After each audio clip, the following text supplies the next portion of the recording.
I'd like to read a poem for you guys that I wrote.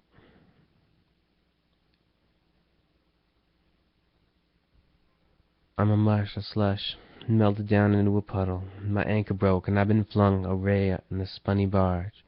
Barge in and told her how I feel, but I barged into a society of wealth and privilege. I climb up in a world without gravity, make my way to the door, except she rejects me. She pushes me back and sideways becomes down, and I'm falling back through the door onto the street, and the curse brings me back to my home. I close the door and float to my keyboard. I'm limited by my passion for to scream out and to cross my arms and remain still and silent. It's hard.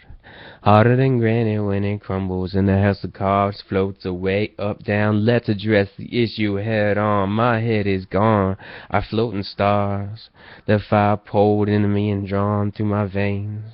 I'm anger, unleashed in a whisper upon keys.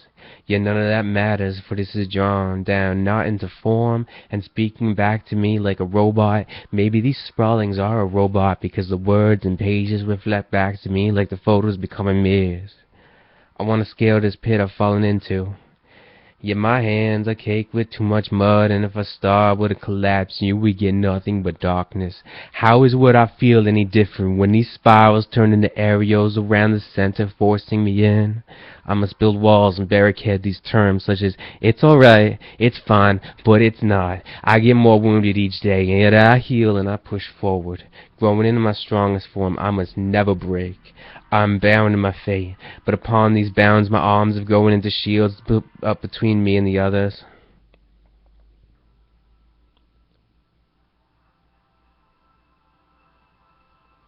I must never be heard again, and it's around every corner. So isolate, fall back into my shadows and creep these notes. Look, I collapse like any star, but maybe there's more to the black hole, for what light should I let you have? You stars who shine bright, will I turn into a darkness I must face alone? And yet I do. Posture up, put the rage into my shoulders and arms, wear them rock regally. I take power back because I've never been so strong. Like a marionette whose strings have worked for this first time, I bend into motion and overtake my opponents. Sure, I emerge as a champion, but if I write, must I write such a story that would tear the heavens down and allow the skies to shatter the cobwebs across the earth, each octagon section holding its image, but spin into the ground so you see nothing blur to blur yet focused in. Disorientate your expectations for that work then, for I grapple to the bearings, entering into the depth of prosperity, then the writing of the Eden you know not of. The mind can wrap ribbon around itself and bury greatness deep inside. But recoil as I do, I've found sections of human powers many times. Its flow breathes into me and through me. Now I whisper quietly on unread pages, waiting for you to reach a hand into the void and draw yourself closer.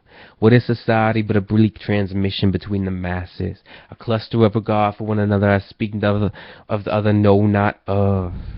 A telescope stares at the heavens. Hold that image then. Look at yourself at the other end of the telescope. In those two places you have grasped my frustration. The soul is within us and you have forgotten it all. So I take a strength to this what seems worthless to the workless, and the ground beneath us as the waters to the earth that draw my hands forward to swing hard again what's been keeping me down. Striking the page with a pen, I cross out the writing I've done and would have done if I were you. I am not, and a refusal to be is a start of my healing.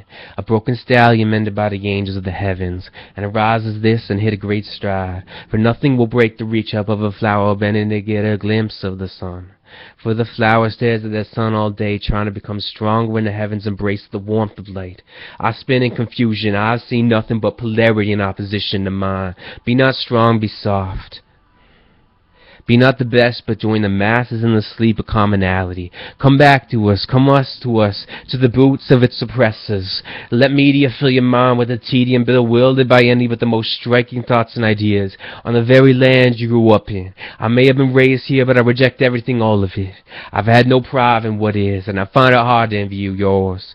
So as I push up against each encroaching dome of lies, and a holographic world where you crush the different, I see beyond the buffoonery of it all, and if you want for 1 second to tell me I'm wrong, then cry me a river because it's wrong. And at the same time now, I could be much more, and if I reach behind the curtain, but every time I join with you in the theater on the stage, to act my part I crumble.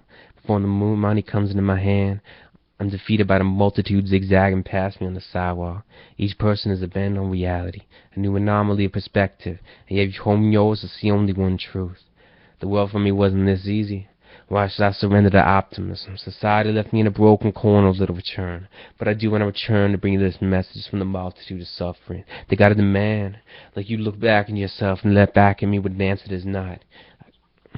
Got nothing for you but policeman's baton to keep you down when you protest too loud, and a mace to show you what your eyes are stinging and seeing in my form. Is it the suits? Is it the giant monuments, the money? They put it back on the city block out the sun. Is it the bars of the cage you see forming around me when I protest the truth? Listen, hear me. I'm an echoless, once-in-a-lifetime glimpse of something higher essence lying in a box under your bed. When you go to in a dream, open up the box, and subconscious will let you see the same thing that I'm telling you now. The million images belong together for you as a greater understanding, and maybe there's some true love at the end of all your unfelt sadness. Learn humanity, it's all I learn.